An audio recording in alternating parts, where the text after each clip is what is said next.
You join us for the closing stages of leg 6, and here in race control, we are getting ready to see the scoreboard altered significantly.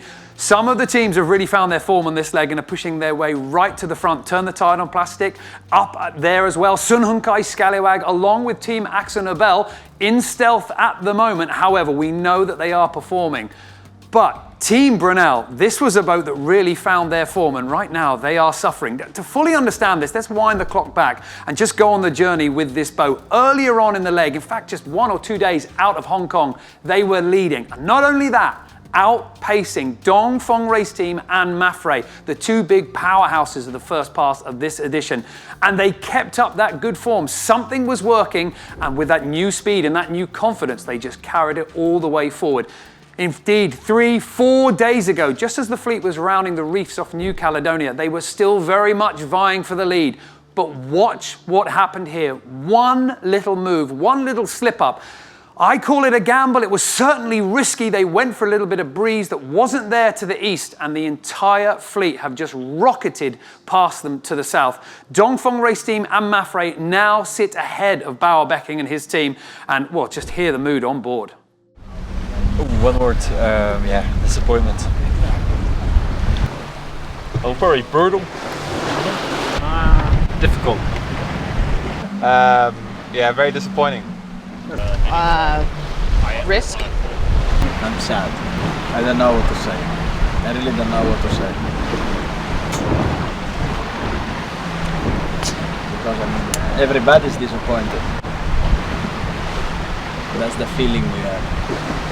We're still fighting, and stranger things have happened, so we might still be able to catch them, but it looks unlikely. But we'll do everything we can to try and catch those guys. But it's disappointing to kind of be sailing the boat well, and the performances seem like it's been going better this leg, and still just slipping away from us. So it's tough.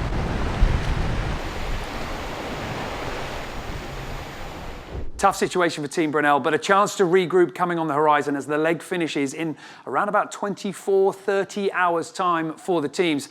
Now then, two boats who have also not really been performing on this leg at all. Mafre, the overall leaders, and Dongfeng Race Team. From the early stages of this race, they were stuck together like glue, but it was around about 14 days ago in the doldrums, in the light winds, when they split off and just focused on each other. Since then, they have been duking it out on the water, transferring who's ahead, who's behind. Sometimes it has come down to just mere boat lengths. And indeed, in the last few hours, we have seen that lead change again.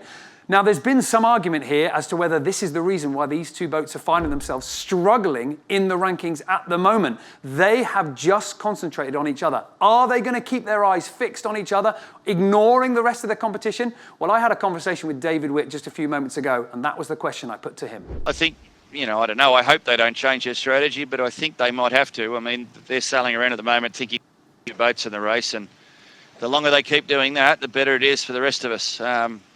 I mean, what they did at the doldrums was just absolutely crazy. You know, I'm sure they're going to, I know the Matfrey boys will get a roasting from their coach, Neil McDonald, when they get ashore, because that was just ludicrous what they did. But, you know, good for us. I hope they keep doing it. When Axel Nobel went into stealth mode, do you think that they've got a chance to sort of pull something out on you, or is it just a case of, well, we might as well use it? Oh, I think it was just might as well use it. I mean, we've got a pretty good idea where they are roughly. Obviously they weren't on the last sked, so they didn't go live in the last 200 miles, which means they're somewhere between, I can't see them, so they're somewhere between 10 and 20 miles ahead. And what about the rest of the fleet? I mean, any sympathies for Team Brunel? It seems to be one of those legs where people have been at the front, at the back, and just the lead constantly changing. No, I definitely don't have any sympathy for the back three. They never had any sympathy for me when I was in the back three, but I'm pretty happy for Dee. I think, you know, really pleased to see she's going to get on the podium here. She's had a pretty tough race till now, so, you know, really happy for them. This reshuffle, it's good for the scoreboard. Yeah, I mean, you know, I haven't even looked at the scoreboard, to be honest, but one of the boys told me that if we can catch Axel Nobel, we'll only be a point behind Dongfeng overall. So, you know, that makes the next leg pretty important with double points. Let's talk a little bit about your crew, because obviously you've been moving some people around. It seems like you've come up with a winning formula. Things are going to stay the way they are? Oh yeah, I mean we've still got five of the 9 were 5 that started in Alicante. So, you know, the core's still here. We've had a few changes, but changes for the better. But you know, we're a bit, as you know, we're different to the rest. We just, we just do what's best for each other and help each other, and don't worry about names or reputations or egos. And it's working for us. And how much did your strong performance into Hong Kong sort of buoy you up for this leg? Because you're sort of riding a bit of a crest of a wave right now. Things are going just well all the time. Yeah, well, you know, to be fair, I think we're sailing pretty well now too. That always helps. But, you know, we were 100 miles behind again a few days out of Hong Kong. And it was certainly a different feeling than when we've been there before. I mean, I don't think anybody on board thought we were going to stay there, and it just... The attitude on board was, well, you know, we've been here before, we can fix it, we'll fix it again, and we fixed it pretty quick. So, just talk us through some of those obstacles that you got your eye on. Going around the corner here is going to be a bit interesting. The breeze is going to disappear.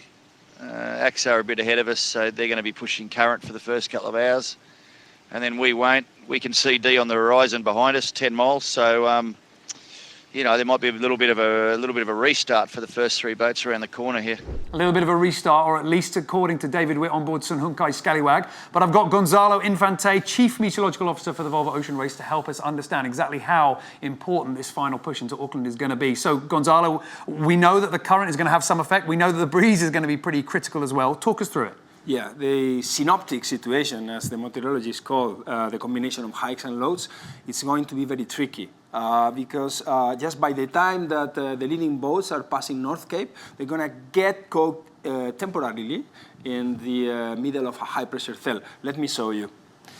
If you see here, this is North Cape, and this is the fleet approaching to North Cape.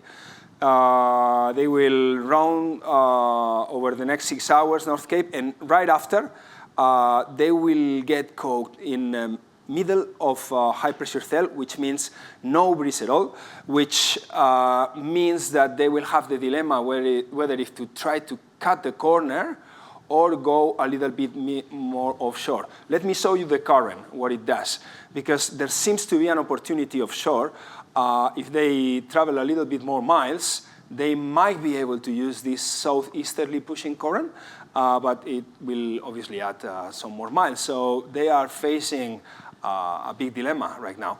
But if we go back to the wind now, we see how after the boats have from Cape Breton, this area, this low pressure that has been driving crazy the forecast over the last few days will fill in the breeze, will make the north-northeast breeze to fill in, and it will be a reach in 15 knots all the way to the finish.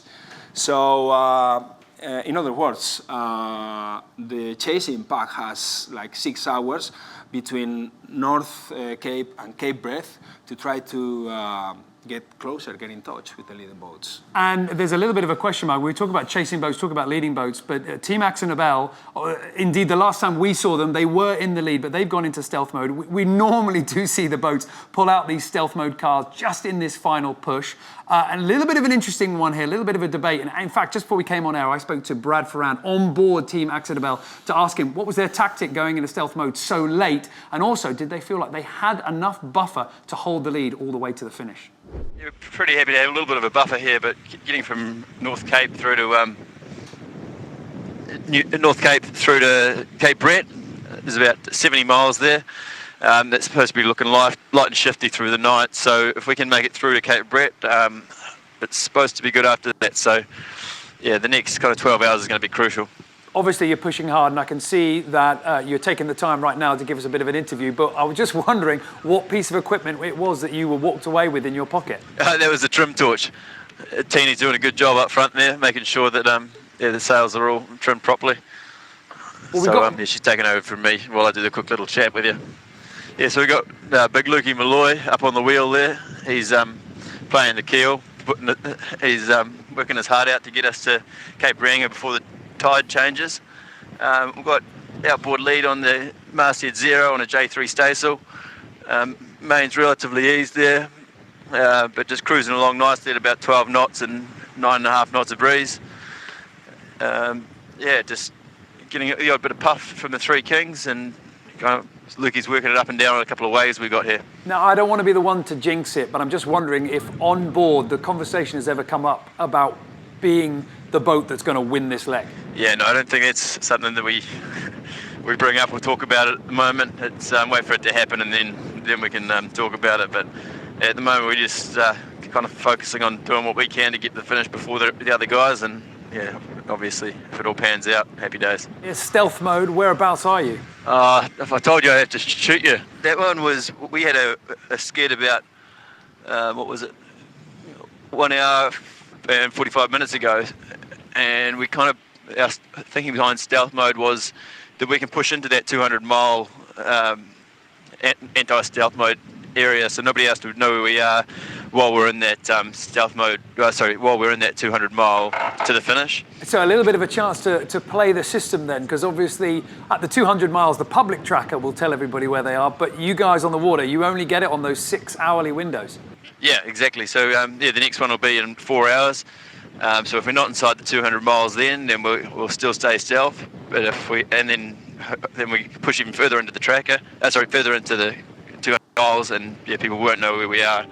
Sneaky moves for Brad Ferran and the rest of the crew on board Team Axonabel. There is still a lot to play for in this leg, as we've heard before. There's going to be a lot of change in the breeze, current coming into effect as well, plus that final push into the finish line in Auckland, the city of sails. All eyes will be on the final positions, because one thing is for certain, the results from this leg are going to have a big impact on the overall scoreboards. We're going to be back tomorrow with all the latest, plus the live arrivals. See you then.